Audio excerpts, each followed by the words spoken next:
Naruto, an anime loved by the masses. From its storytelling to its characters, known by some as the greatest anime ever. Some would say perfect. But what about the man behind the pen? Let's talk about Kishimoto, the good, the bad, and the ugly.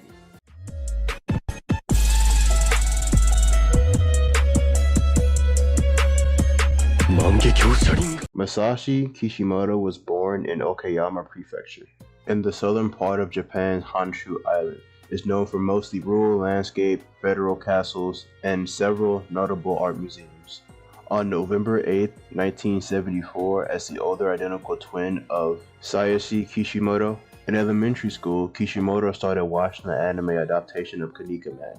Alongside his brother, the two of them began designing superheroes. Kishimoto showed interest in drawing characters from the anime shows he watched, such as Dr. Slump's Aurelie. Kishimoto started watching Dragon Ball, the anime as well. While he could not afford to buy Weekly Shonen Jump when the Dragon Ball manga was published, he followed the series thanks to a friend from school who had subscribed to the magazine. Hey bruh, man's came in clutch. Kishimoto spent his time drawing manga and went to an art college named Kyushu Shangyo University, with hopes that he would become a manga artist. He later met Tenshuyu Nishio, designer from the anime adaptation of Ninku, who had deemed a big influence to him as a kid. Now emulating the way of drawing from multiple character designs from the anime series, Kishimoto noted that his style started resembling shonen series. Kishimoto's first successful manga plot was Karakuri. The new version of Karakuri debuted 2 weeks later in Shonen Jump's 1998, but was hampered by the deadlines and performed weekly in reader surveys, resulting in it being cancelled. Now you might wonder, what was this Karakuri manga about? Karakuri literally meant mechanism, and the plot revolves around the outbreak of a viral disease in Japan, to which the Ministry of Health Welfare had to develop a possible cure with the purpose to fight against the disease. Sounds familiar, huh? The methodology created a horrible side effect on the human test subjects, and which made them all go crazy to the point to where they became destructive weapons, no longer humans, and they were referred to as androids. And if you can tell by this character, that's basically the Prada sister of Sasuke. It looks like a very different version of Sasuke, to say the least. But back to Kishimoto and Naruto. In September 1999, Naruto first premiered in Weekly Shonen Jump 1999 number 43.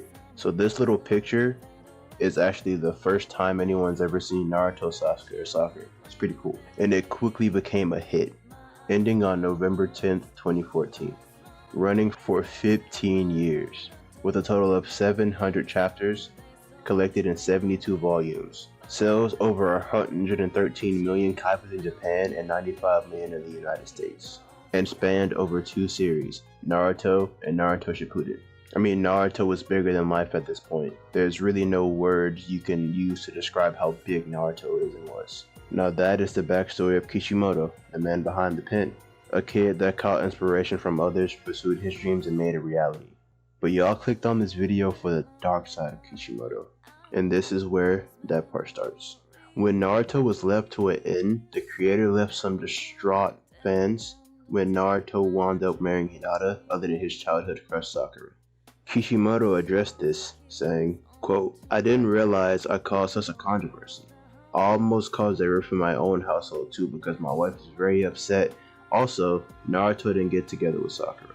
In fact, she complained quite vividly to me," he said. "I tried to defuse my wife by assuring that she was the model for Hinata. His wife gave him the cold shoulder for an unknown amount of time."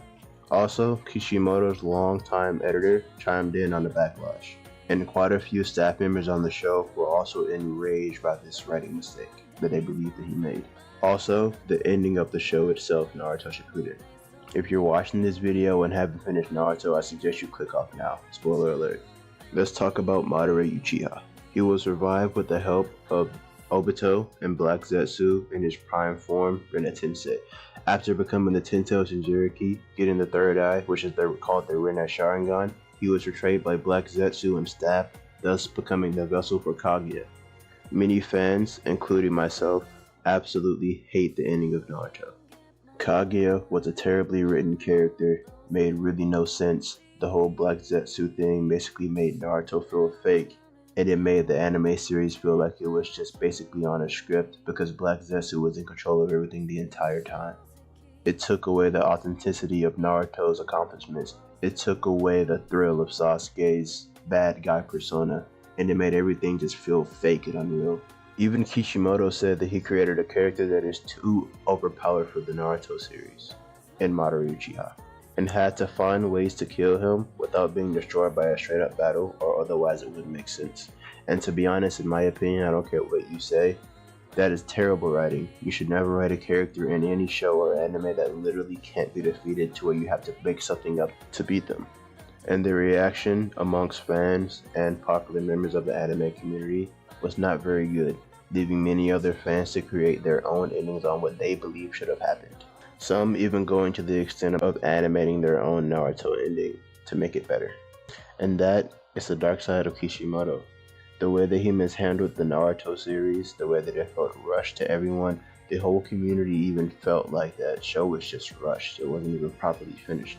And of course, Naruto has a prequel, a show that follows the life of his son named Boruto Uzumaki. Recently, Kishimoto has made headlines by taking over the writing for Boruto, and fans are really hoping he'll steer the future of Naruto universe in the right direction. And the anime has been met with mixed reviews, mostly hate if anything, but also some people love it, which leaves me the question, is Boruto a good anime? And you might just be wondering, what necessarily makes a good anime? Is it the characters? Is it the plot? Is it a mix of everything? Well, I'll have your answer in my next video. And I'm going to be answering the question, is Boruto a good anime? Tune in for my next video for that question to be answered. With that being said, that was the dark side of Kishimoto. Make sure you subscribe, turn on post notifications, I really appreciate it. This is my first video, so make sure you leave some criticism in the comments down below to help me make the channel get better. Thank you all for watching. Rodi Tachi.